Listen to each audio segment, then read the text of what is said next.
Alors, pour aider cette chaîne, partagez, likez, commentez, et puis peut-être, aidez-nous sur Tipeee. Oui, bonjour, c'est la revue de presse numéro 614 du 30 octobre 2025. Alors, des rumeurs des services russes disant que des Français, des légionnaires français seraient prêts à arriver en Ukraine. Alors moi, vraiment, personnellement, j'en doute véritablement. Que vont faire 2000 Français en Ukraine, même légionnaires? Que vont-ils faire? Mais rien du tout. Alors moi, je veux bien que Macron soit complètement fou, mais ils ne feront rien du tout. Non, ce n'est pas possible. Il n'y aura pas de légionnaires français en Ukraine. C'est absolument invraisemblable. C'est une intox. Point final. Alors, par contre, M. Trump et M. Xi, bon, ça a été pas mal quand même, cette rencontre entre les deux présidents des plus grandes nations au monde. Est-ce que ça a changé des choses? Moi, je ne pense pas vraiment. Si, sur les droits de douane chinois, certainement. Mais de toute façon, on le savait que de toute façon, ça ne pouvait pas tenir, puisque les États-Unis ont besoin de terres rares. Voilà. Voilà, mes chers abonnés, eh bien, c'est la revue de presse numéro 614, excusez-moi, du 30 octobre 2025. Bonne journée. Je pense que l'armée russe est plus proche du point de rupture que l'armée ukrainienne, en réalité. Et en revanche, ce qui est sûr, c'est que Poutine ne veut pas arrêter la guerre pour une raison simple. Il ne sait pas arrêter cette guerre. Son régime dépend de la guerre. Sa légitimité est fondée sur la guerre. Donc même s'il voulait l'arrêter, ce dont je rejoins monsieur l'ambassadeur, en réalité, il ne saurait pas faire. Parce qu'il faudrait gérer les conséquences. Et gérer les conséquences, c'est la chute du régime. Bonsoir Hugo. Bonsoir Marie-Aline, bonsoir à tous. Alors tout d'abord, un constat sur le terrain, les forces russes avancent très vite. Oui, et sur tous les fronts, Marie-Aline. Regardez, particulièrement dans le nord-est, autour de 4 localités, Kupiansk, Siversk, Toretsk et Pokrovsk. Avancée russe, premièrement à Kupiansk, où des divisions s'étaient regroupées dès le printemps et multipliaient les assauts. Dorénavant, les Ukrainiens y subissent aussi les frappes de l'artillerie et des attaques de drones. Les Russes revendiquent également les territoires situés au sud de Siversk, mais aussi aux abords même de cette ville qui est régulièrement attaquée. Les observateurs sur place font état de plusieurs attaques simultanées. Un petit peu plus au sud, Toretsk est maintenant englouti par les soldats de Vladimir Poutine. Des nuées d'unités russes, notamment des escadrons à moto, ont repoussé les forces ukrainiennes dans les localités alentours. Et c'est enfin à Pokrovsk que les forces russes utilisent tout leur arsenal, essaims de drones et bombes planantes. L'armée russe y exerce une pression constante sur les flancs de la ville. La voilà maintenant pratiquement prise en tenaille. Puisque là, la situation se détériore non plus de jour en jour, mais d'heure en heure. Donc vous le voyez, les Russes ont progressé à l'intérieur de Pokrovsk, pas seulement sur le flanc gauche de la ville, c'est ce qu'on a symbolisé par la flèche jaune qui est la plus proche de la photo, vous savez, de ce panneau où il y a le nom des villes ukrainiennes qui est indiqué avec le drapeau ukrainien. sur cette photo. On aurait pu accoler la photo de Zelensky qui s'était pris encore une fois en photo devant ce dispositif il y a quelques mois, comme il l'avait fait à Avdiivka, comme il l'avait fait à Bakhmout, et à la fin les villes tombent entre les mains des Russes. Donc là, à la sortie ouest de Pokrovsk, les Russes ont réussi à se prendre en photo avec le drapeau russe au niveau de cet immense panneau qu'indique l'entrée de la ville. Ils ont réussi donc à pénétrer dans la partie, on va dire, nord de la ville, puisque la ville est coupée en deux par la voie ferrée et par les grands axes routiers. Et donc là, ils ont franchi la voie ferrée et ils ont pénétré dans la partie sud de la ville, tout en continuant de gagner du terrain dans la partie nord, tout en continuant de gagner du terrain dans la partie sud, notamment. Donc là, vous le voyez dans la zone qui est colorisée en jaune autour de Gnativka. C'est ça, Gnativka. Et puis, l'encerclement de Mirnograd se poursuit par le nord. Moi, j'ai agrandi la zone de contrôle russe par rapport à ce que nous propose la carte de South Front avec les pointillés rouges que vous voyez. Donc, ça permet de couper, c'est pour ça que j'ai mis un X jaune, une des voies de ravitaillement de l'armée ukrainienne pour Mirnograd. Et il ne reste plus... Alors, il y a une route en vert foncé, c'est la fameuse route principale qui relie Pokrovsk à Dobropilia, puis ensuite à Slaviansk-Kramatorsk.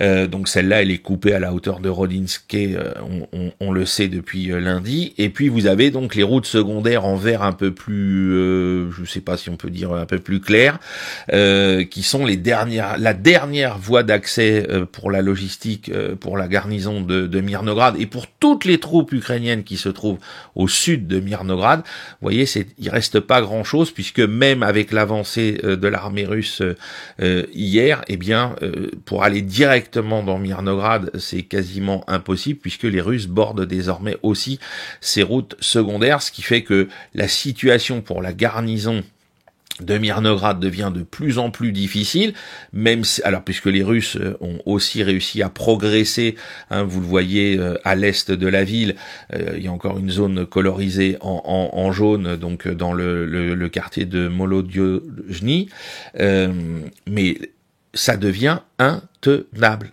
et l'étau se resserre entre les deux mâchoires de la pince russe, entre la mâchoire qui vient du nord de Rodinskoye et puis celle qui passe à travers Pokrovsk, puisque maintenant on est à peine 3 kilomètres pour que les Ukrainiens puissent s'évacuer. Donc voilà, on a compris. Alors maintenant, il y a des contre-feux qui sont allumés du côté ukrainien. Syrski n'a pas pu faire ce qui était nécessaire. Donc Zelensky, lui, nous dit non, mais il y a à peine 200 Russes dans Pokrovsk, que c'est pas eux qui vont tenir la ville. Alors quand on voit ce qu'ils contrôlent aujourd'hui, s'il y a 200 soldats seulement, il y a un problème, cher président Zelensky. Alors voilà. Donc pour nous, la bataille de la poche de Pokrovsk-Mirnograd s'achève, et il serait temps que l'armée ukrainienne achève son évacuation avant d'être complètement prise au piège dans cette poche. La Russie a dénoncé hier le projet de la France d'envoyer 2000 militaires en Ukraine pour combattre. Cela est-il crédible ?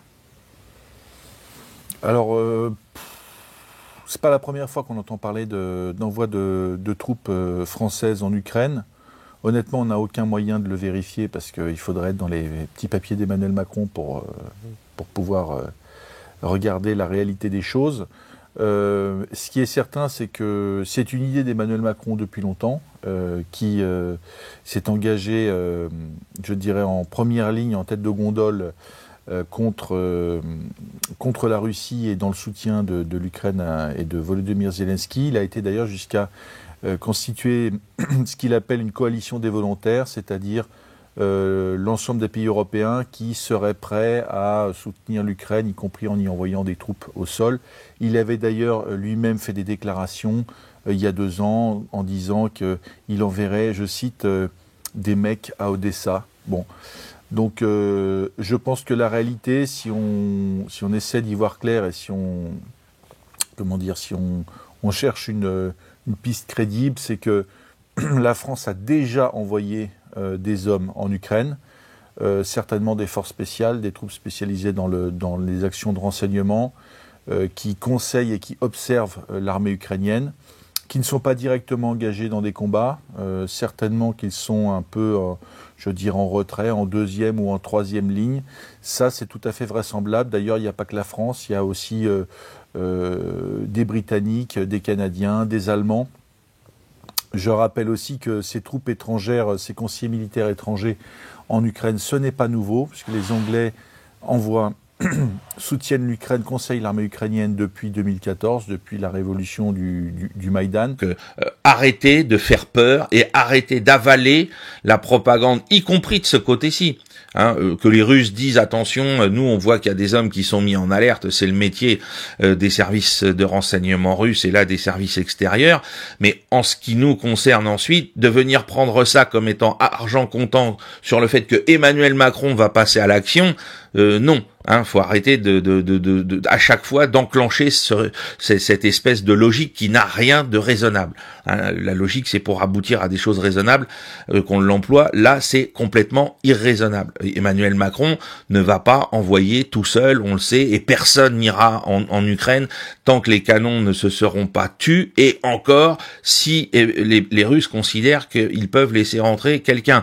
Et en l'occurrence, ils feront peut-être rentrer des Chinois ou des Turcs, certainement pas des Français ou des Britanniques, voilà, ou des Polonais.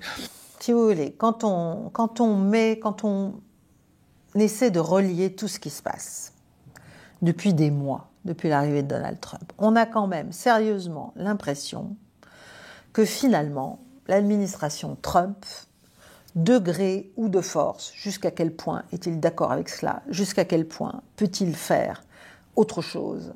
A-t-il les mains liées? Par quoi? Comment? Bon, ce qui est sûr, enfin ce qui paraît de plus en plus clair, c'est que cette administration nouvelle, finalement, ne fait pas vraiment autre chose que la précédente, et qu'il s'agit de poursuivre la guerre que Trump avait promis de terminer en 24 heures, que Biden a décidé de poursuivre, par procuration bien sûr, guerre à la Russie, menée par l'Ukraine, mais dans le cas de Trump, c'est encore plus peut-être via les Européens qu'il s'agit de la poursuivre. Alors, vous me direz, oui et non, parce que quand même, il y a eu ce sommet d'Anchorage, et puis la suite, qui devait être cette fameuse rencontre de Budapest, qui a vécu, qui s'était fondée sur ce qui s'était décidé de manière convergente en Alaska, et ça a été unilatéralement annulé par les États-Unis, qui sont furieux parce qu'en fait, Poutine ne veut pas accepter un cessez-le-feu immédiat et inconditionnel, forcément, parce que s'il accepte un cessez-le-feu immédiat et inconditionnel, ça annule absolument tous les efforts qu'il a faits. Ça ne traite pas les causes profondes de ce conflit que même les responsables américains reconnaissent, mais qu'ils ne veulent pas traiter, tout simplement. Donc, il y avait eu cet appel, 2h30 entre les deux présidents, donc un appel long, même avec la traduction. Il paraît que Poutine aurait quand même dit à Trump qu'il y avait un clair manque du côté américain de préparation pour un cadre politique de règlement du conflit, à la fois en ce qui concerne l'Ukraine, mais d'une manière plus générale en ce qui concerne les besoins de sécurité légitimes de la Russie. Et en fait, comme d'habitude, si vous voulez, on annonce des choses, on annonce que les Américains finalement veulent avancer, et ils l'annoncent. Mais en fait, ils ne veulent pas avancer. Ils veulent toujours que la Russie fasse des concessions qu'elle n'a pas à faire, et qu'elle ne veut pas faire, et qu'elle ne fera pas. Ситуация в целом в зоне проведения специальной военной операции складывается для нас благоприятно. Ваши товарищи боевые на всех участках идут вперед, действуют активно. В двух местах, как вы знаете, публично мы сказали об этом, в двух местах в городе Купянске и городе Красноармейске противник оказался блокированным в окружении. Кстати говоря, я обсуждал этот вопрос с командующими соответствующих группировок. Они не против Андрей Иванович, не против того, чтобы запустить в зоны окружения противника представителей средств массовой информации, иностранных журналистов и украинских журналистов, с тем, чтобы они зашли и своими глазами увидели, что там происходит, убедились бы в том состоянии, в котором находятся окруженные войска Украины, и с тем, чтобы политическое руководство Украины приняло соответствующие решения по судьбе своих граждан и своих военнослужащих, так как они это когда-то сделали в Азовстале. Такая возможность у них будет. Нас беспокоит только одно, чтобы с украинской стороны не было никаких провокаций. Мы готовы прекратить боевые действия на определенное время, на несколько часов, на 2, на 3, на 6 часов, с тем, чтобы группа журналистов могли зайти в эти населенные пункты, посмотреть, что там происходит, поговорить с украинскими военнослужащими и выйти. Il se trouve que le mur de Berlin est tombé et que quelques décennies plus tard, Vladimir Poutine a décidé de se lancer dans une course impériale, quasi coloniale, pour reconstituer en quelque sorte l'URSS. Mais nous n'allons pas le laisser faire. Et nous sommes infiniment plus riches et plus forts que la Russie de Vladimir Poutine. Et il le sait. Alors, donc, avec toujours ce fameux plan Kellogg, la doctrine d'un conflit gelé. Il est gelé forcément, les Américains veulent le geler. Pourquoi ? Parce qu'ils perdent, parce que l'Ukraine perd. Voilà, tout simplement, leur instrument, leur pion perd. Donc, évidemment, le mieux c'est de geler quand on perd. Bon, sur les lignes de contact existantes, c'est sûr. Et donc, ils disent qu'ils veulent geler le conflit avant de négocier la paix, alors que la Russie attend l'inverse. Il s'agit de négocier la paix et après de décider où on arrête les lignes. Bon. Tout ça, tout le monde le sait, et Trump le sait, évidemment. Il a bien compris quand même, maintes et maintes fois, que Moscou a rejeté cette approche parce qu'elle n'est pas réaliste. Pourquoi fait-il les mêmes demandes ? Bon, peut-être parce qu'il veut qu'elle soit refusée, si vous voulez, au bout d'un moment. C'est à moins que, mais alors là, on est à des niveaux de naïveté, de crédulité un peu inquiétants, que les Américains aient pensé que la simple menace américaine de fournir des Tomahawks à l'Ukraine, le durcissement, si vous voulez, de la rhétorique américaine, avec la possibilité de frappe profonde en Russie, suffirait à faire plier Poutine et à lui faire des concessions. Mais c'est une telle méconnaissance de l'état d'esprit de la Russie, des sacrifices consentis dans cette opération militaire spéciale, donc de la contrainte réelle qui est en fait celle du président russe, qui ne peut pas accepter n'importe quoi, même s'il le voulait. Même s'il le voulait, mais évidemment il ne le veut pas, mais même s'il le voulait, bon, voilà. Enfin, donc moi j'y crois pas. Moi je ne crois pas que les Américains se soient imaginés que l'idée de parler de Tomahawk suffirait à faire plier les Russes. Ou alors c'est vraiment qu'ils ne comprennent rien. Dans le secteur donc de Liman, alors pour la journée donc du 27, c'est-à-dire la journée de lundi, au cours de la journée de lundi, on vous avait expliqué qu'au cours de la journée de dimanche, les Russes s'étaient emparés de Dronivka, qui est encerclée en jaune. Eh bien, ils ont poursuivi leur progression, alors non pas depuis le Dronivka, mais depuis le secteur qui se trouve immédiatement entre Yampil et Liman, où vous le voyez, ils sont venus border la route principale qui relie Liman à Seversk, Donc maintenant, là, il n'y a plus de connexion possible entre les deux agglomérations. Et donc, en plus de la destruction des ponts sur le Seversky Donetsk, eh bien, les Ukrainiens n'ont plus aucun moyen d'assurer une logistique, c'est ce que je disais lundi, par des routes d'importance entre Seversk et le reste de l'Ukraine. Le fait d'avoir bordé cette route entre Liman et Yampil, eh bien, et puis même donc entre Liman et Seversk, fait que la logistique de l'armée ukrainienne dans Seversk va dépendre maintenant de routes secondaires beaucoup moins praticables, beaucoup moins efficaces en termes de débit de camions, de véhicules en général, et donc ça va encore un peu plus fragiliser la situation des défenseurs de Seversk. On voit aussi désormais que c'est pour ça que j'ai mis des pointillés rouges entre Yampil et Dronivka. Les unités qui opèrent au nord du Seversky Donetsk ont maintenant fait leur jonction avec celles qui opèrent au sud dans le secteur de Seversk. Donc maintenant, il n'y a plus qu'un seul front.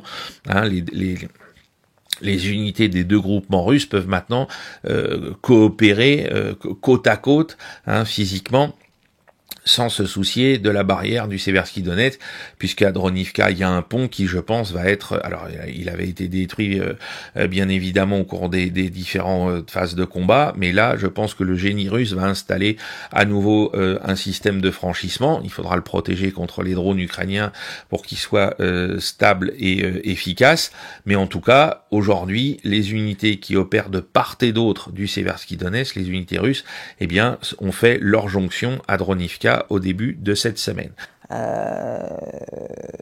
Et Poutine, de toute façon, on sait que les Tomahawks, c'est lourd, c'est compliqué, c'est cher, ça veut dire mettre des Américains littéralement pour servir ce type d'armement, et donc ça veut dire une escalade dramatique, et donc je pense qu'il l'a dit à Trump et qu'il lui a dit que il se passerait évidemment là quelque chose si les États-Unis devaient prendre cette option.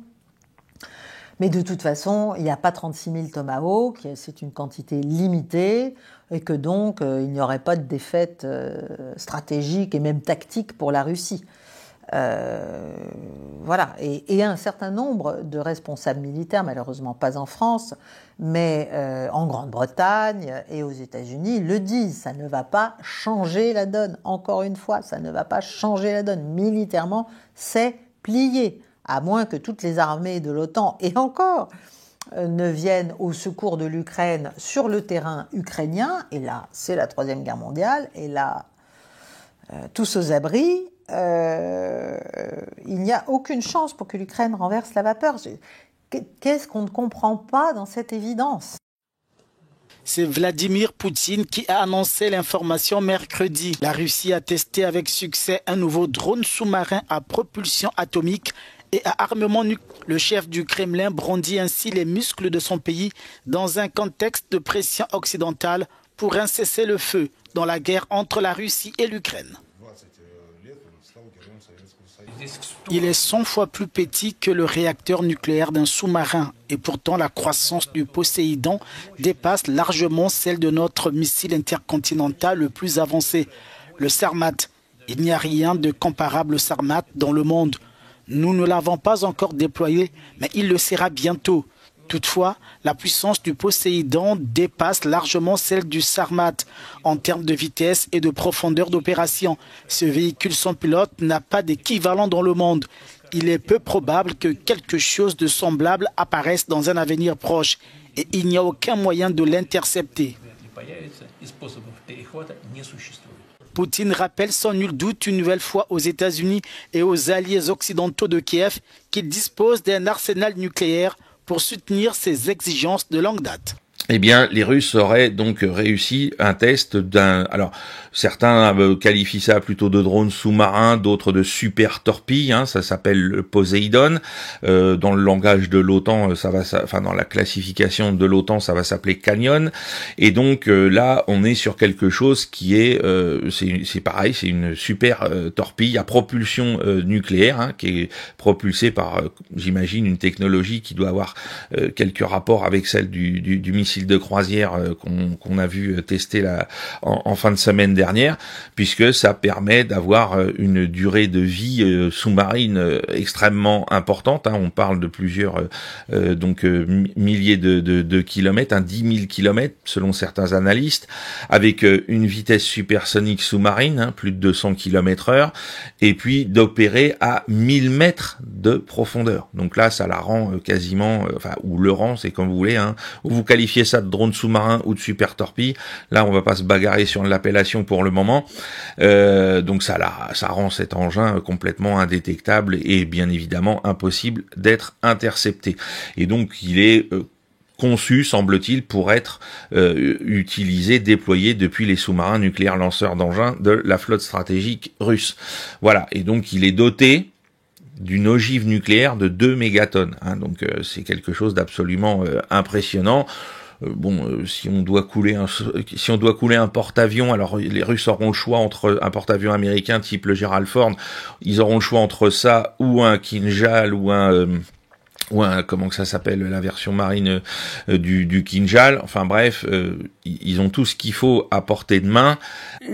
Donc on est toujours dans une situation extrêmement dangereuse. Il se dit que, et d'ailleurs les Russes ont l'air de le comprendre comme ça, et en tout cas le disent, qu'il pourrait y avoir un déploiement de troupes françaises, que les Français sont capables de décider cela, voilà, de prendre ce risque-là, parce qu'ils ne veulent pas renoncer, parce que, bon... Ensuite, il y a la question des avoirs russes. Je rappelle quand même qu'il y a, il y a près de 300 milliards. Donc, il y a 210 milliards appartenant à la Banque de Russie. Il y a 25 milliards d'avoirs privés russes. Et tout ça, c'est stocké chez Euroclear, donc la chambre de compensation, l'intermédiaire financier, si vous voulez, à Bruxelles. Bruxelles qui est très très inquiet et qui ne veut pas du tout qu'on se sert, qu'on pique cet argent en fait pour aider l'Ukraine, parce que c'est l'idée de l'Europe, comme elle n'a pas d'argent, elle envisage de faire des prêts, puis elle envisage aussi de prendre les avoirs russes, pas seulement les intérêts, mais les avoirs russes maintenant, tout court. Pour l'instant, le Premier ministre belge a expliqué que ça lui semblait pas du tout une bonne idée. Je rappelle aussi que les États-Unis en ont peu, si j'ai bien compris, 5 milliards.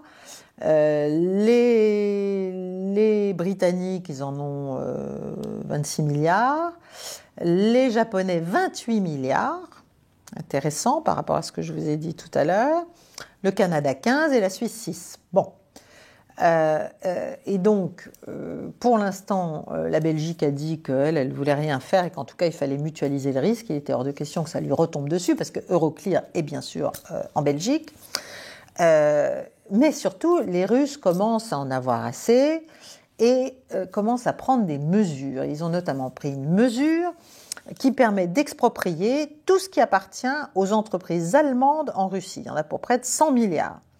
Donc, vous imaginez, si l'UE se risquait à voler l'argent russe, eh bien, d'abord, les entreprises allemandes se verraient piquer leurs 100 milliards, exproprier.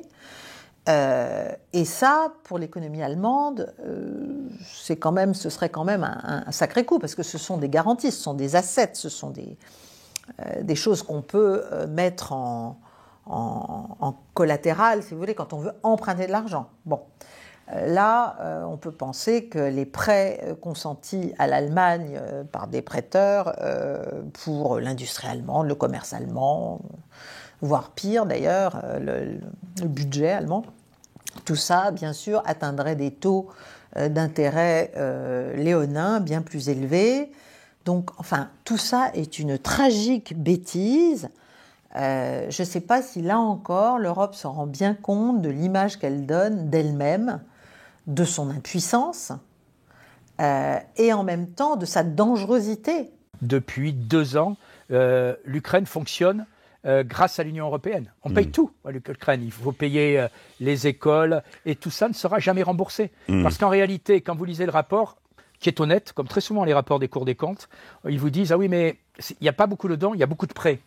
Oui. » Sauf que vous avez, je ne veux insulter aucun État africain, mais vous avez plus de chances, à mon avis, d'être remboursé aujourd'hui par un État africain que par l'Ukrainien. Et donc tout ça, à la sortie, finira par aux frais du contribuable français. And if you look at Russian economy and just give you some numbers, I think many people will be shocked. So this is numbers of growth, unemployment, debt, and budget deficit of Russia, EU, UK. Sorry, I'll run through some of them. So Russia last year grows 4%, Europe, UK around 1%, a little bit less than 1%. 4% of Russia growth. Unemployment in Russia 2.2%, in EU 6%, in UK 5%. Debt to GDP in Russia around 15%, in Europe around 100%, in UK 97%. Budget deficit in Russia 2.6%, in EU 3.3%, in UK 5.1%. And inflation, some officials said, oh, Russian inflation is around 20%. Well, that's factually wrong, it's actually 8%, and the forecast for the end of the year is around 6.57%. So on all of the macro indicators of growth, etc., Russia beats EU and UK. And I think one of the reasons is the cost to Western nations of sanctions. And we mentioned before around 300 billion that US businesses lost from moving outside of Russia. Our estimate of cost to Europe is 1.3 trillion lost on basically moving away from Russian gas. I mean, there are lots of immigration programs they could have done with this 1.3 trillion. En même temps, il a quand même Kirill Dmitriev, c'est-à-dire le directeur du Fonds souverain russe, qui continue, qui a lui dit qu'il y avait toujours des pourparlers avec les Américains. Bon, donc, et je ne pense pas que Trump ait renoncé à ses ambitions économiques et énergétiques qui pourraient, enfin, tout ce qui pourrait être très fructueux pour les États-Unis d'un point de vue économique et énergétique, s'il se rapprochait, s'il se rabibochait quand même avec les Russes d'une manière ou d'une autre. Bon. Maintenant, on va descendre sur le secteur de Seversk même, puisque là encore, donc au cours de la journée de mardi, on a constaté une évolution en faveur de l'armée russe.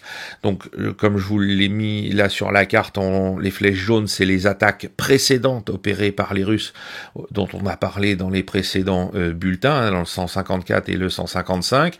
Et donc là, vous voyez que les Russes continuent de progresser. Alors, ils attaquent pas en direction de Zvanovka directement, hein, c'est la bourgade au sud de Seversk que j'ai encadré en cyan. Ils continuent de progresser en direction même de Seversk. Hein, c'est tout ce qui est colorisé en jaune avec les flèches rouges. Et donc là, l'encerclement se fait de plus en plus pressant. Et une fois encore, comme vous pouvez le voir, eh bien, il n'y a plus de route d'importance qui relie Seversk au reste de l'Ukraine, puisque les routes qu'on voit sur la partie gauche de la carte sont des routes secondaires, et qu'en plus de ça, elles débouchent sous les feux maintenant à la fois de l'artillerie et des drones de l'armée russe. Donc, нам тоже нужны гарантии, что встреча президентов принесет конкретный результат. Мы к этому результату готовы. Более того, мы в Анкоридже, когда была встреча президентов Путина и Трампа на Аляске, мы поддержали те предложения, которые за неделю до этого спецпредставитель президента США Стивен Уитков привозил в Москву. Мы на Аляске устами президента Путина перепроверили у присутствовавшего там господина Уиткофа, правильно ли мы поняли его предложение. Он в присутствии своего президента подтвердил, что наши понимания верны, и мы сказали, что мы готовы на этой основе двигаться уже к оформлению окончательных договоренностей. И по большому счету сейчас мы вот до сих пор ждем подтверждения Соединенными Штатами тех предложений, которые они передали нам и которые мы взяли за основу. Quant à Poutine, lui, il reste concentré sur ce qu'il veut, c'est-à-dire une nouvelle architecture de sécurité à l'échelle européenne. Ok, il y a des caprices de Trump, il y a des contraintes, etc., etc. Il est assez mécontent, évidemment, que toutes les lignes rouges, finalement, qu'il a mises sans le dire, soient jugées négligeables par les Américains qui ne comprennent rien. Et évidemment, on peut se dire que s'il n'arrive à rien au plan de la négociation, malgré toutes ces propositions, eh bien, il ne lui reste plus que de répondre quand même à l'escalade. Et comme l'ont dit un certain nombre de responsables russes divers et variés, bon, ben, on va gagner sur le terrain puisque nous n'avons plus que ça à faire. On n'a personne pour discuter de choses sérieusement. Les Européens continuent dans la surenchère. Les Américains n'arrêtent pas l'aide à l'Ukraine. Alors peut-être qu'on peut espérer qu'à un moment donné, Trump se rende compte quand même que Zelensky le balade considérablement avec des soi-disant avancées, des soi-disant victoires qui se soldent essentiellement par des lourdes pertes humaines ukrainiennes et qui n'empêchent pas du tout l'avance russe, puisque sur le terrain, quand même, ça continue. Alors ça continue doucement, mais ça va peut-être accélérer. Toujours dans la guerre d'attrition, mais il peut y avoir des avancées importantes parce que le front s'effondre, il n'y a plus vraiment de front, si vous voulez, il y a des poches, il y a des endroits, et il y a surtout des troupes ukrainiennes encerclées à certains endroits du front. Et il y a surtout cette notion de la zone tampon dont a parlé Lavrov, dont j'avais aussi déjà parlé dans des précédentes mondoscopies, c'est-à-dire que non seulement il y a les 4 oblasts qui sont dans la Fédération de Russie, formellement, du point de vue russe, mais les Russes avancent, j'allais dire au nord et au sud, à Kharkov et vers Odessa, pour prendre presque à revers, pas seulement à Pokrovsk, à Kupiansk, mais d'une manière générale, les troupes ukrainiennes, ce qu'il en reste, pour les prendre à revers, si vous voulez, en expliquant, mais nous, on a besoin d'une zone tampon, puisque vous continuez à attaquer, vous continuez à donner des armes à l'Ukraine, vous continuez à vouloir que l'affrontement se poursuive. Nous, on va devoir sécuriser, en fait, ces 4 oblasts. Donc, on va devoir prendre plus pour avoir cette zone tampon. Bon. Comment ça va se passer, je ne sais pas. Mais en tout cas, ce qui est sûr, c'est que du côté occidental et européen, et surtout européen, la Russie doit toujours être vaincue, c'est la seule position possible, donc c'est une position qui n'a pas de réalité, qui n'a pas de probabilité, mais on continue à... C'est une position maximaliste, si vous voulez, mais on continue à la tenir parce que ça autorise tout le reste, donc ça autorise le harcèlement continue. Là, on dit que la Lituanie aurait interdit l'accès... à Kaliningrad, à l'exclave russe, tout en haut. Je ne sais pas si c'est vrai, j'en sais rien. Mais si c'est vrai, c'est très inquiétant. Parce que, d'abord, il y a des Iskander russes à Kaliningrad. Et puis, deuxièmement, je ne pense pas que les Russes vont admettre ça très longtemps. Pourquoi ? Parce que moi, je pense que beaucoup en Europe, et certains en France, rêvent d'une guerre. Vous savez, une guerre par moment, malheureusement, c'est aussi le moyen de faire oublier ses échecs. Je suis député européen. Quand je regarde la manière dont sont conduits les débats, les propos de la plupart de mes collègues, et quand je dis la plupart, c'est plus de 80% sur 720 députés, pour eux, la guerre est inévitable. D'abord, la guerre, visiblement, ça effraie plus personne. On est aujourd'hui dans des générations où personne n'a connu la guerre. Personne, les guerres, c'est à la télé. Et donc, c'est devenu une sorte d'hypothèse comme une autre, sans mesurer forcément le drame et tout ce que ça peut entraîner. Ensuite, me tournant vers la situation française, j'ai trop de respect pour les militaires pour dire ce que je pense de leurs propos. J'ai été enseigné, éduqué dans une école militaire à Aix-en-Provence, donc j'ai un profond respect pour les militaires. Mais comme je côtoie les politiques, j'en ai peut-être moins pour certains politiques. Franchement, on voit très bien que c'est la dernière bouée de secours de M. Macron. Voilà. Et d'ailleurs, c'est symptomatique que quand on regarde les sondages des personnalités politiques en Europe, quasiment les 2 plus mauvais aujourd'hui, c'est le Premier ministre britannique, Keir Starmer, et Emmanuel Macron. Les 2 rêvent d'une guerre extraordinaire, à faire des coalitions qui ne se dérouleront jamais parce que malheureusement, il n'y a toujours pas la paix. Et donc, on entretient un climat qui consiste à dire la guerre est inévitable. Voilà. Et vous devez répéter la guerre est inévitable. Et aujourd'hui, tout le monde... j'allais dire, met son grain de sel pour expliquer ces propos-là. Je ne les avais pas vus, je n'ai pas vu cette émission, mais ça ne me surprend pas parce que si vous voulez être bien vu par les médias mainstream, vous devez expliquer que préparez-vous à la guerre, elle est inévitable. Voilà, donc je pense que la guerre n'est pas une fatalité. Je pense que si elle éclate, c'est parce que certains l'auront voulu. Comme d'ailleurs, on en parlera peut-être, mais cette guerre à l'heure actuelle en Ukraine, Certains l'ont voulu à l'est, mais à l'ouest aussi. Et donc, tout ça m'inquiète parce que il y a une sorte d'accoutumance. Vous savez, bien sûr. J'ai l'impression que c'est une comme... petite musique de fond. Voilà, on vous donne 1 dose, 2 doses, 3 doses, et après, ça y est, bon, vous êtes accro et vous êtes calme. Ouais. Et donc, aujourd'hui, beaucoup de nos politiques et beaucoup de nos médias sont... en réalité branchés sur la guerre est inévitable. Et puis vous avez périodiquement des rapports qui vous disent que les services secrets du Liechtenstein ou du Danemark ont trouvé que en 2027, la guerre était inévitable, ou en 32, elle est inévitable. Je connaissais pas ce rapport-là qui nous expliquait où allait passer. Ça, c'est un journaliste, mais les coutumiers du fait, Bruno Pilat. Non, puis vous avez des abonnés, quoi. Bruno Tertré. Oui, bien sûr. Je relisais hier soir, c'est extraordinaire. Ça, c'est un de mes favoris.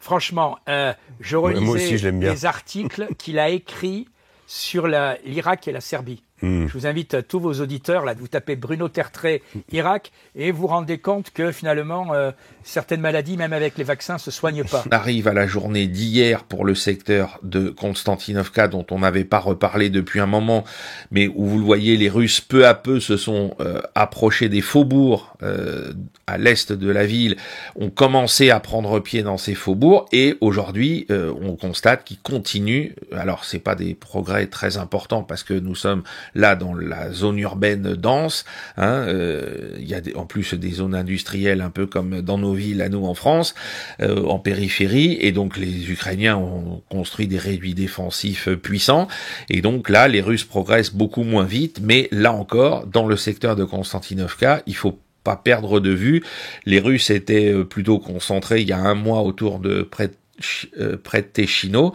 et depuis ils ont réussi. Alors ils n'ont pas investi des moyens, semble-t-il, très importants, ils ont concentré l'essentiel de ce dont ils avaient de ce qu'ils avaient en réserve, en tout cas dans le secteur de Pokrovsk-Mirnograd, avec les résultats qu'on sait, mais ils ont quand même profité de l'affaiblissement qui doit être le moins important de toutes les parties du front qui ont été affaiblies par l'armée, par l'état-major ukrainien pour renforcer Pokrovsk-Mirnograd.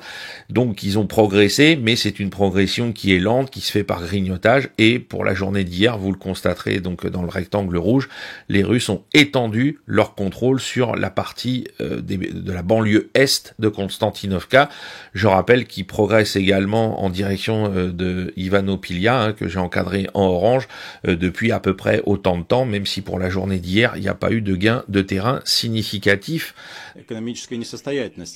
Он продолжает сотрудничать с врагами Соединенных Штатов против наших интересов, в частности, активно поддерживает войну, которую Россия ведет в Украине. Рады, что очень многие страны выступили с посылом к кубинскому режиму, что больше они не потерпят его лжи, его просьбы к международной помощи, в то время как они отказываются проводить какие бы то ни было социально-экономические реформы. Они поддерживают государство-изгоев международных террористов и, прежде всего, совершают репрессии в отношении своего собственного кубинского народа. Les Ukrainiens, naturellement, nous aident. Ils ont incendié des raffineries en Roumanie, en Hongrie, pays européens. Les autorités de la Commission et même le Conseil européen, personne ne dit rien, alors que 2 membres de l'OTAN et de l'UE sont attaqués par l'Ukraine, que nous sommes censés, qui est notre allié. Enfin, si vous voulez, c'est totalement schizophrénie. On est fou. On nage en plein délire. On nage en plein délire, mais ça montre aussi, bien sûr, les fractures importantes et croissantes au sein de l'Europe entre un camp réaliste, quand même plus réaliste, peut-être parce qu'il connaît la Russie et il a eu l'expérience de l'Union soviétique. Et enfin, un secteur dont on n'a pas parlé depuis quelques semaines. J'ai noté que notamment la dernière fois, ou une des dernières fois dont on avait parlé du secteur, alors là on est au nord de Gouliaï-Polé, c'était au début du mois de septembre, et donc les Russes, là encore, poursuivent leur avance, puisque comme on l'a dit, les Ukrainiens ont été obligés de retirer des unités, de prélever des unités partout sur le front, faute d'avoir une réserve stratégique qui, je le rappelle, a disparu au cours de la terrible bataille pour le saillant de Soudja dans l'oblast de Koursk, en mars dernier, où les meilleures troupes ukrainiennes, tant sur le plan humain que matériel, ont été sacrifiées en vain pour quelque chose qui finalement aura été peut-être le plus grand échec de la guerre en Ukraine, en concurrence avec la contre-offensive de l'été 2023, faudra déterminer à la fin, mais je pense que à la fin de la contre-offensive ukrainienne de 2023, l'effectif de l'armée ukrainienne et ses moyens étaient entamés, mais pas assez pour remettre en cause l'équilibre général des forces. Alors qu'après Soudja, on le voit, là, les Russes ont clairement pris l'ascendant et ils vont pas lâcher cet ascendant parce qu'ils ont plus de facilité de recruter des volontaires, etc., de mobiliser des gens sur l'arrière-front en Russie qui font leur service militaire pour dégager des engagés vers le front, puisque pour le moment il y a aucun appelé qui sert sur le théâtre ukrainien. Ils peuvent servir en arrière-front pour protéger des sites à Belgorod, à Koursk, etc., à Rostov-sur-le-Don, mais pas en étant engagés au combat directement. Ça veut pas dire que s'il y a un drone ukrainien qui tape à Belgorod, il y aura pas des victimes. On l'a vu d'ailleurs dans l'opération contre Soudja. Les Ukrainiens ont pu tuer des appelés ou faire prisonniers des appelés russes qui étaient dans les unités de garde-frontière. Voilà. Mais il n'y a pas d'unité de conscrits sur le sol ukrainien ou sur le sol des oblasts russes nouvellement annexés. Donc voilà. Donc là, les Russes avancent, ont quand même la supériorité numérique. Ils ont concassé l'armée ukrainienne depuis suffisamment longtemps. Et donc, ils progressent. Donc cette fois-ci, c'est en direction de Novo-Alexandrovka. Et surtout, comme vous le voyez, j'ai remis les lignes principales de fortification de l'armée ukrainienne en noir, et on voit que l'armée russe est largement passée au-delà de ces lignes de fortification et va désormais pouvoir exploiter ses gains territoriaux, si toutefois elle a assez d'unités de réserve pour entretenir la bataille terrible qui se joue à Pokrovsk-Mirnograd et lancer des opérations d'envergure ailleurs sur le front. Pour l'instant, il n'y a aucune négociation réalisable. Voilà, faut être clair. Kiev ne veut renoncer à rien. La Russie a toujours la main au plan militaire. Donc ça va se régler peut-être par une épreuve de force décisive pour les forces ukrainiennes, c'est-à-dire à un moment donné où les forces russes accepteront peut-être de faire plus de pertes civiles ukrainiennes. Qui sait ? Je ne sais pas comment ça peut évoluer, mais c'est dramatique pour la population ukrainienne, c'est dramatique pour l'armée ukrainienne déjà elle-même. Voilà, il est clair en fait que les États-Unis ne veulent pas mettre fin au conflit, pour l'instant en tout cas. So what does the Vice President actually do? Because we know Kamala Harris did nothing. Joe Biden traveled around the world. Sometimes I'm envious of Kamala Harris. Joe Biden grifted, we know. So, I mean, you seem to have a lot of different hats that you wear. So there's a lot of foreign policy. Yeah, I mean, part of it is the job is very dependent on the President of the United States, right? And so if you have the trust of the President and he actually gives you a lot to do, then there's a whole lot to do. And that's how I found the job so far, is that there's nothing where I've wanted to get involved in where the President has said no.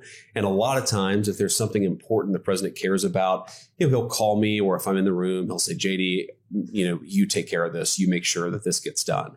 And that's how I found myself in Jerusalem about a week ago. But to answer your question, I mean, I think the reason why I've been able to do a lot is because the President trusts me and he's empowered me with a lot of responsibilities.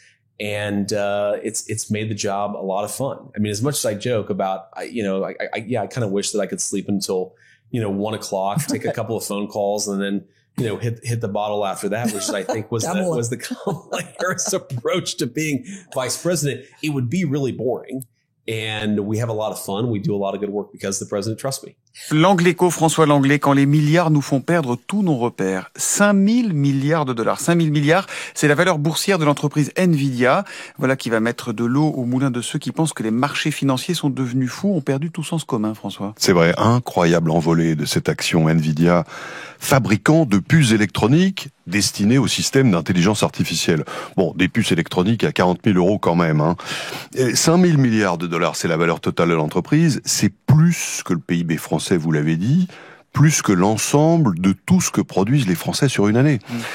Autre élément de comparaison, c'est plus que la valeur de toutes les grandes entreprises cotées à Paris, Francfort et Milan réunies. Alors c'est une capitalisation boursière, ça veut dire que c'est pas de l'argent qu'ils ont dans les caisses, mais pour autant, est-ce que c'est bien raisonnable? Non. Mais ça fait un moment que ça dure. Nvidia avait franchi le cap des 4 000 milliards de dollars en juillet seulement, et cette année, l'action aura pris 90%. Alors, c'est bien sûr l'entreprise la plus chère du monde, mais elle est suivie de près par deux autres sociétés technologiques américaines, Apple et Microsoft, qui ont toutes deux franchi la barre des 4 000 milliards il y a 2 jours. Et alors, qu'est-ce qui a déclenché il y a 2 jours cet engouement boursier? La folie qui a saisi les investisseurs à propos de l'intelligence artificielle. Toute entreprise qui participe de près ou de loin à ce secteur est propulsée au sommet. Pas plus tard qu'hier, Nvidia a annoncé un accord, par exemple, avec le finlandais Nokia. Paf, Nokia a pris 17% dans la journée. Les salaires du secteur sont aussi déments. Ces mastodontes américains se disputent les talents les plus recherchés, des ingénieurs très qualifiés, à coût de dizaines de millions de rémunérations annuelles. Et c'est la même chose pour les investissements dans les ordinateurs, tout aussi fous.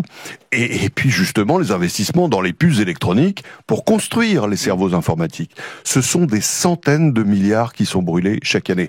C'est toujours la même histoire, vous savez, les boursiers anticipent sur des perspectives de développement qu'ils jugent fabuleuses, en pariant que tous les secteurs de l'économie vont utiliser l'IA. En plus, la perspective d'accord commercial entre Trump et le chinois Xi Jinping, on attend ça pour les jours qui viennent, va rouvrir le marché chinois Nvidia, encore des milliards en perspective. Juste, vous avez dit, c'est toujours la même histoire. Ça veut dire quoi? C'est déjà arrivé? Oui, bien sûr. L'histoire. Bien sûr, c'était pareil au moment de l'invention d'Internet, à la fin des années 90. Et la bulle a éclaté. C'était même pareil dans les années 20 avec RCA, la première société de radio commerciale, qui était la star de Wall Street avant de s'effondrer au moment du krach de 29. Les bulles spéculatives, c'est aussi vieux que la bourse. Et une bulle, ça veut dire que ça éclate une bulle, c'est-à-dire que l'intelligence artificielle, c'est du vent? Non. Regardez, l'usage de la radio s'est considérablement développé tout au long du XXe siècle, après le krach de 29. C'est la même chose pour Internet, qui a décollé après le krach de 2001, et ça sera probablement la même chose pour l'IA. Il y aura un krach. Et après, les choses sérieuses commenceront vraiment dans l'économie réelle. Les taïkonautes Zhang Lu, Wu Fei et Jiang Hongjiang constituent l'équipage de Shenzhou 21. Zhang Lu, membre de l'équipage de Shenzhou 15, en est le commandant. Les 3 taïkonautes prendront la relève de la mission Shenzhou 20 à bord de la station spatiale chinoise Tiangong. Les membres de la mission Shenzhou 20 sont en orbite depuis avril, soit plus de 180 jours. Ils se préparent à passer le relais à bord de Tiangong et à revenir sur Terre. Cette mission marque le 6e vol habité de la phase d'application et de développement de la station spatiale chinoise et le 37e vol du programme spatial habité du pays. Les principaux objectifs sont d'effectuer une rotation de l'équipage en orbite, avec l'équipage de Shenzhou 20, de rester en orbite pendant environ 6 mois, de mener des expériences scientifiques et appliquées dans l'espace, de réaliser des activités extravéhiculaires et des opérations de transfert de cargaison, ainsi que d'installer des dispositifs de protection spatiale et d'effectuer l'installation et la récupération de charges utiles et d'équipements à l'extérieur de la station. Après son entrée en orbite, le vaisseau Shenzhou 21 adoptera un mode de rendez-vous et d'amarrage automatisé et rapide et prendra environ 3,5 heures pour s'amarrer avec le port avant du module central Tianhe, formant ainsi une combinaison de 3 modules et 3 vaisseaux. Et au cours de la mission, l'équipage participera également à des activités d'éducation scientifique et de démonstration technologique, mènera des expériences en orbite et renforcera encore les avantages globaux des applications de la station spatiale. Wait, hold on. A friend of mine, really for a long time now, if you think about it, the very, very distinguished and respected President of China. We will be having some discussions. I think we've already agreed to a lot of things, and we'll agree to some more right now. But President Xi is a great leader of a great country, and I think we're going to have a fantastic relationship for a long period of time. And it's an honor to have you with us. Thank you very much. Thank you.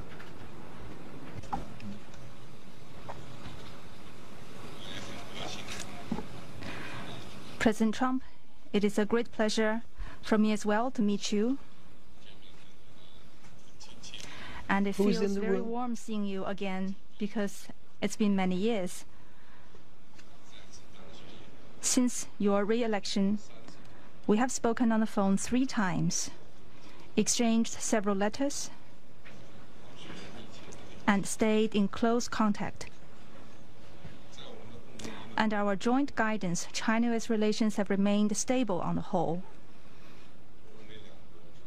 Given our different national conditions, we do not always see eye to eye with each other, and it is normal for the 2 leading economies of the world to have frictions now and then.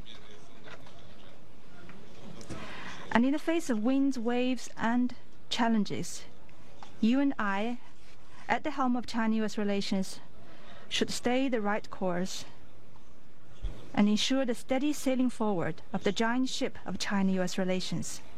I always believe that China's development goes hand in hand with your vision to make America great again. Our 2 countries are fully able to help each other succeed and prosper together. Over the years, I have stated in public many times that China and the United States should be partners and friends. This is what history has taught us and what reality demands.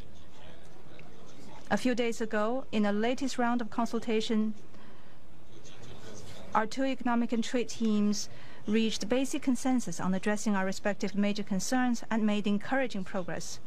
This provided the necessary conditions for our meeting today. Mr. President, I am ready to continue working with you to build a solid foundation for China-US relations and create a sound atmosphere for the development of both countries.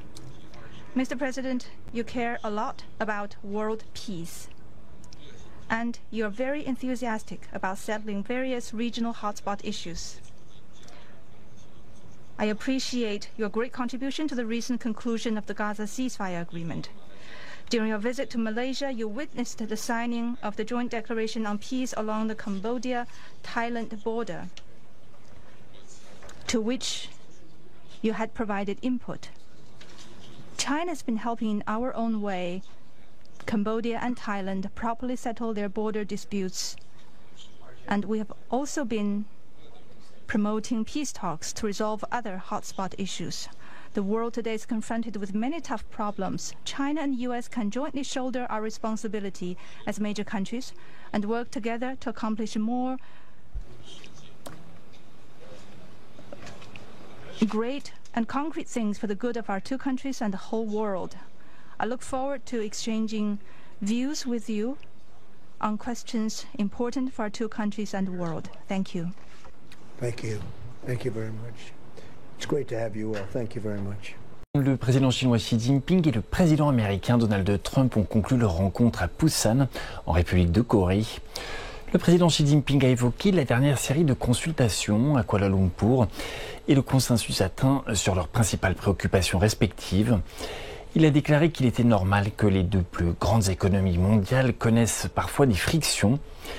Il a appelé à maintenir la progression régulière du gigantesque navire des relations sino-américaines.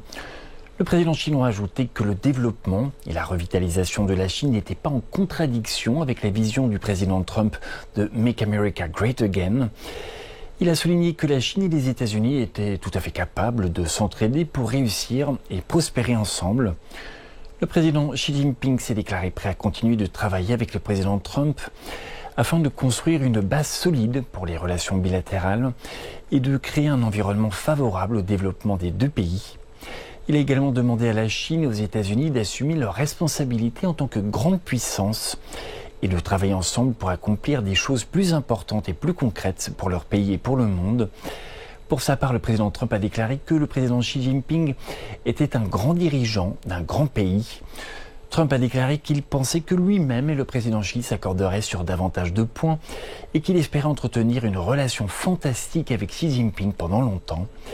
Le président chinois est en République de Corée pour la 32e réunion des dirigeants économiques de l'APEC et une visite d'État. Je veux donc évoquer la révolution financière mondiale qui est en cours et qui vient de connaître un bond considérable, dont bien sûr personne ne parle ici, hein. C'est beaucoup trop intéressant pour qu'on en parle. Bon, puisque la Chine vient de ravir la quasi-totalité des pays africains, il en manque un, au système américano-européen bancaire SWIFT. Bon. Et donc c'est une bascule, c'est un pivot global en fait de tout un continent africain du côté de la Chine. Mais en termes de masse, là, il y a quelque chose qui vient de se passer. Et évidemment, eh bien, on n'en parle pas. Mais quand même, 53 pays africains viennent juste de dire adieu, ou en tout cas, ça n'est plus du tout exclusif pour eux d'avoir affaire au système SWIFT financier occidental. Et ils ont choisi la Chine. Donc, ils ont signé un accord qui est quand même historique avec Pékin. Et c'est une vision commerciale, mais aussi politique. C'est très au-delà du commerce, en fait. C'est aussi ce dont, d'ailleurs, Xi Jinping et son ministre des Affaires étrangères ont parlé début septembre dernier, lorsqu'il y avait eu les grandes cérémonies de Pékin, et que les Chinois avaient développé, j'en ai parlé dans une mondoscopie, leur vision pour une nouvelle gouvernance mondiale. Bon. Donc, pourquoi les pays africains font-ils ça ? Parce que, en fait, ils voient ce qui se passe quand on est pieds et poings liés avec le système SWIFT. La Russie en a été débranchée, n'est-ce pas, d'autorité en 2022. Et bon, bien sûr, elle s'en sort, contrairement à ce qu'on croyait. Elle s'en sort même assez bien, il faut le dire. Mais néanmoins, pour les pays africains, ça a été un signal assez décisif. Et donc, eux qui cherchent quand même l'assurance pour leurs produits, de pouvoir avoir accès sans droit de douane, sans sanctions, sans pression, non seulement au marché chinois, mais au marché chinois au sens large, eh bien, elles ont fait un choix, voilà.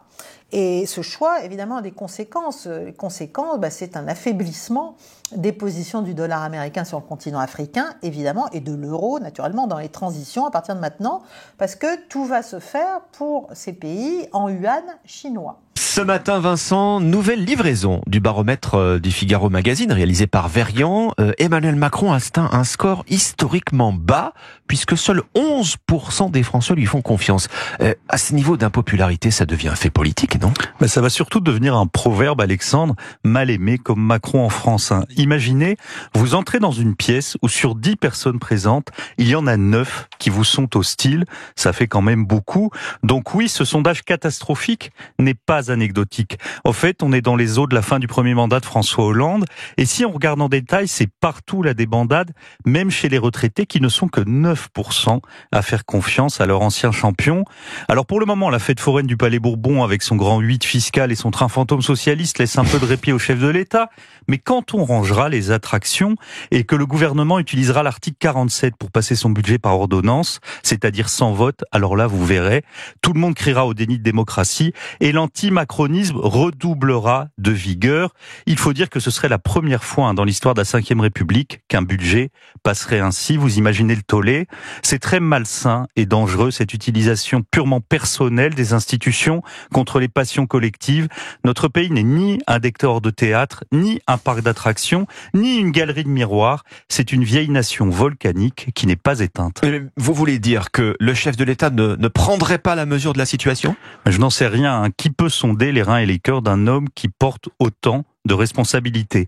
Mais comme il est impossible d'analyser le Trumpisme sans prendre en compte l'égotisme de Trump, il est difficile d'observer le macronisme sans voir toujours au centre le président selfie. Allez simplement jeter un œil, Alexandre, à la vidéo que l'on trouve sur le site de l'Élysée, retraçant en 1 minute le sommet de Sharm el-Sheikh.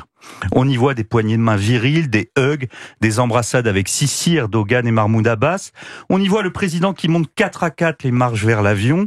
Ce clip est censé nous dire qu'il est à l'origine du cessez-le-feu entre Israël et le Hamas et de la libération des otages.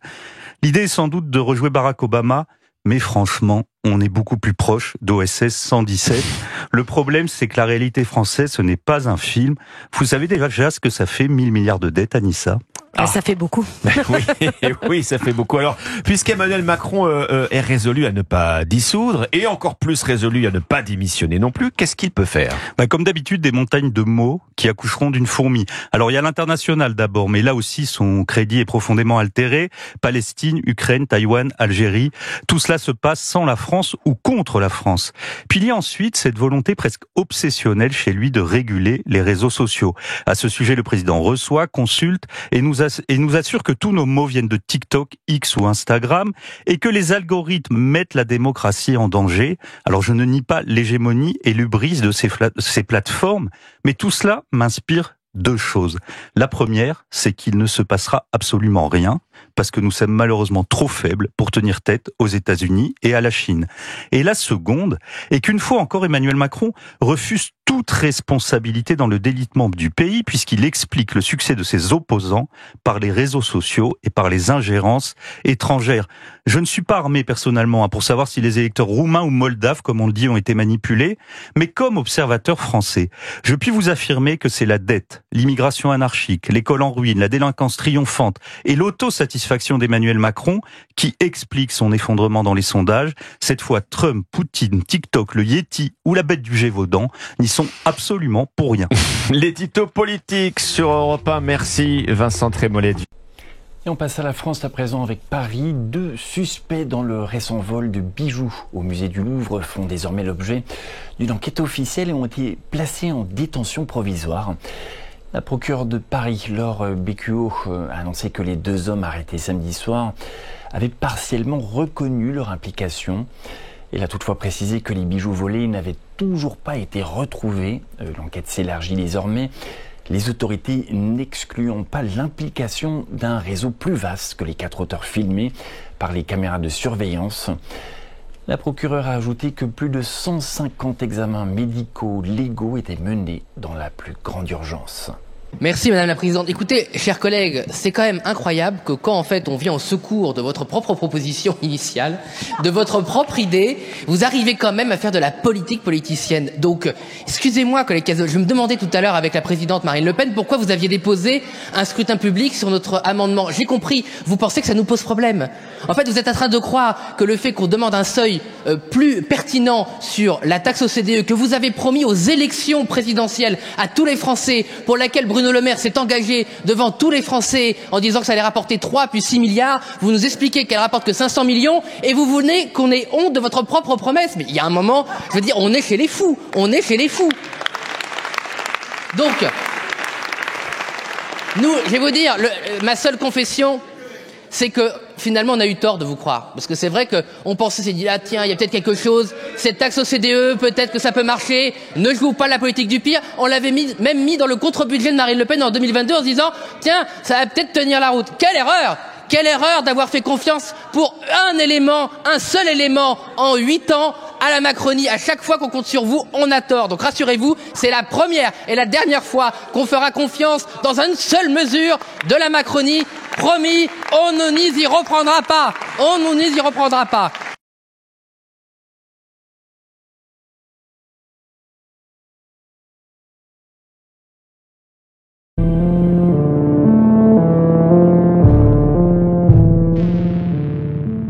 Alors, pour aider cette chaîne, partagez, likez, commentez, et puis peut-être, aidez-nous sur Tipeee.